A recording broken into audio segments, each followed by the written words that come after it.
Today we've got a first look at the Samsung Galaxy Z Fold 8 and the Z Fold 8 Ultra, as well as confirmations on all of the upgrades.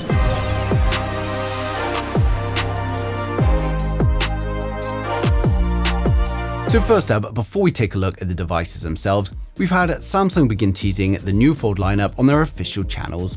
Now, the official teasers clearly show the wider design that's coming from the new standard Z Fold 8, confirming that this is now going to be the base model, while the Z Fold 8 Ultra is going to keep the more traditional, taller foldable design and sit at the top of the range as the premium option. We've also had further confirmation on the launch date. Earlier leaks pointed towards Samsung unveiling the phones on the 22nd of July, and now Samsung Malaysia has published an e-voucher promotion that's valid from the 22nd of July through to the 4th of October. As the pre-orders traditionally go live immediately after the Unpacked event, this is effectively confirmation of the launch date. Now, for anyone that wants to buy some new tech or any other products right now, we've got today's video sponsor ZenMarket, the great solution for shopping from Japanese websites without needing to speak Japanese or have an address in Japan.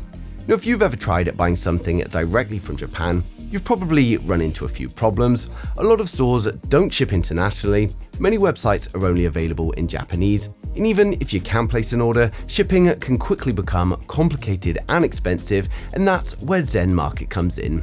Now, ZenMarket acts as a proxy shopping service, giving you access to over 10,000 Japanese online stores and marketplaces through a single platform, and the process is simple. You either search for an item directly on ZenMarket or just paste the URL from a Japanese website. ZenMarket then purchases the item on your behalf, it receives it at their warehouse and then ships it directly to your address. And one feature I really like is the parcel consolidation.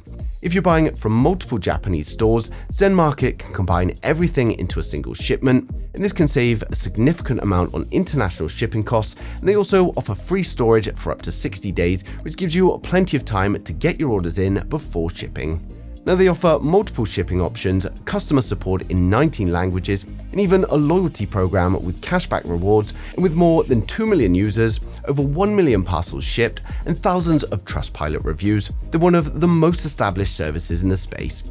Now, if you'd like to try ZenMarket for yourself, head to go.zenmarket.jp/TT-technology and use my code TT-technology to receive 1,000 Zen points, which is equivalent to 1,000 yen off international shipping. Now back to the Fold 8 lineup, and we've had some exciting news about the displays. Reliable Leaker Ice Universe reports that the Z Fold 8 Ultra is going to feature a significantly higher display resolution, along with a huge jump in peak brightness to an impressive 3,600 nits, up from 2,600 on the previous generation, and that should make outdoor visibility even better, while also improving HDR performance. He also confirmed that Samsung aren't going to be including the privacy technology found on the Galaxy S26 Ultra, and whether that's a good thing or not really comes down to your own personal preference, but personally I'd much rather have the brighter display than a built-in privacy filter. Now, of course, the biggest display upgrade this year is still expected to be with that crease. Samsung already demonstrated its latest foldable technology at CES earlier on in the year, and all reports continue pointing towards either a completely crease-free display or one where the crease has been significantly reduced to the point where it's not even noticeable under normal use. Now, if Samsung really delivers on that, it's going to remove one of the biggest criticisms foldables have faced since day one. Now, the cameras are also receiving a nice upgrade this year as well. The Galaxy Z Fold 8 Ultra is expected to feature a new 50-megapixel ultra-wide camera, replacing the previous 12-megapixel camera. And alongside that, we get the 200-megapixel primary camera and a 10-megapixel telephoto camera with 3 times optical zoom, creating a much stronger overall camera system than the previous generations. The standard Fold 8, the wide version, takes a slightly different approach. It features a 50-megapixel primary camera alongside a 50-megapixel ultra-wide, but Samsung has removed the telephoto lens entirely, making this a dual camera setup. Now, that helps keep the phone thinner, lighter, and more affordable, while still delivering excellent image quality from the cameras that most people are using day to day.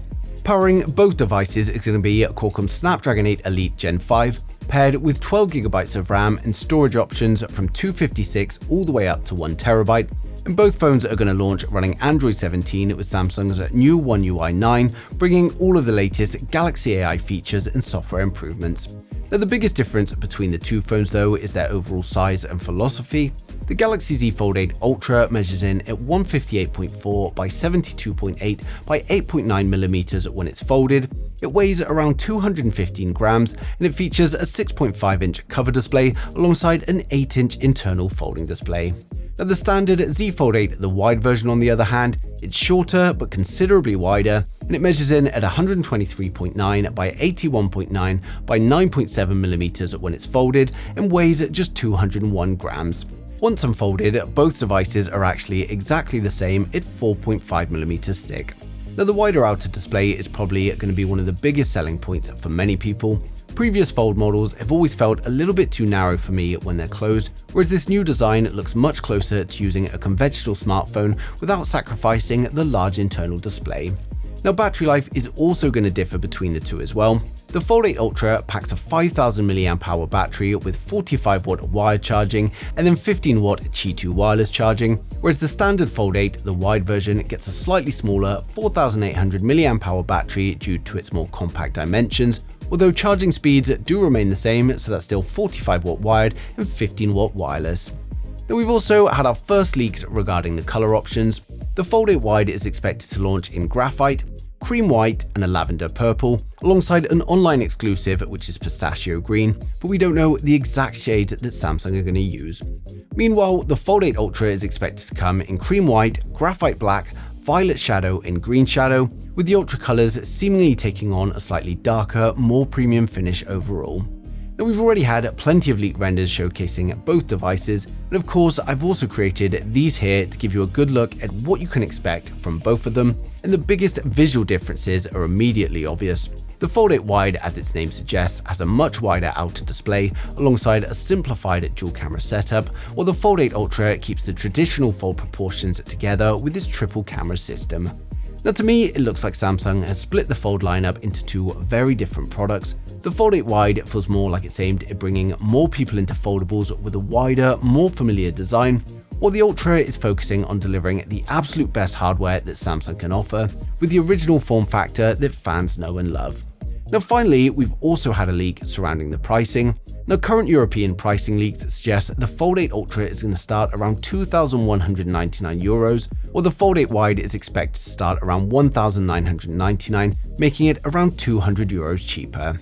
Now while the European pricing doesn't directly translate into US pricing, it does give us a good indication of Samsung's pricing strategy, and based on all the previous launches, that's likely going to put the Fold 8 Ultra somewhere around the $2,099 mark in the US, with the Fold 8 Wide coming closer to $1,899. With increasing hardware and memory costs, this was inevitable, but I think Samsung has dealt with it pretty well.